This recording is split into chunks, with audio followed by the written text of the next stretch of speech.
निजामपूरचं नामांतर रायगडवाडी होतंय हे उत्तम आहे। नाव बदलण्यासाठी सरकार कटिबद्ध आहे। मंत्री भरत गोगावले यांनी हे वक्तव्य केलंय।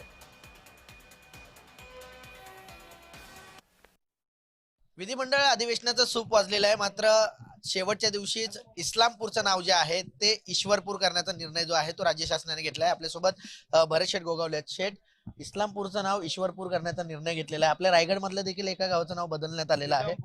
कसं कसं पाहता या सगळ्या चांगली बाब आहे ना। जे काय ही नावं आहेत जुनी, त्यामध्ये काय बदल करायचा आहे त्यासाठी आपलं सरकार कटिबद्ध आहे आणि इस्लामपूरचं ईश्वरपूर करतायत आणि आमच्या निजामपूरचं रायगडवाडी। तर अशा प्रकारे जी काय नावं पूर्वीपासून जी काय आहेत तर ती चेंज बदली करायचं जे काय धोरण शासनाने आखलेलं आहे त्याचं आम्ही स्वागत करतो। पण भरत शेठ, इथे विरोधक असं म्हणतायत की सरकार अकार्यक्षम आहे, त्यामुळे हे जातीयवादी नावं बदलून काही होणार नाहीये, किंवा जी उरली सुरलेली नावं आहेत ती सुद्धा बदलून टाका, असं देखील विरोधकांचं म्हणणं आहे। सगळं होईल ते, आता त्यांच्याकडे काहीच नाही ना, त्याच्यामुळे त्यांना हे बोलणं क्रमप्राप्त आहे।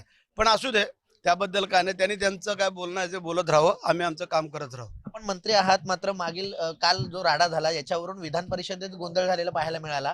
अनिल परबांचं असं म्हणणं आहे जे पासेस दिले जातात याचा देखील व्यापार होतो, पैसे देऊन हे पासेस घेतले जातात। कोणी असं नाही करत। काय आहे, आता आम्हाला कल्पना आहे, बिचारे एवढ्या लांबून लांबून कार्यकर्ते पदाधिकारी येतात आणि त्यांना घेऊन जाणं, त्यांना अपेक्षा असते, उत्साह असतो की सभागृहामध्ये जावं, विधिमंडळ पाहावं, काय कामकाज चालतं, ह्याच्यासाठी, बाकी काही नाही।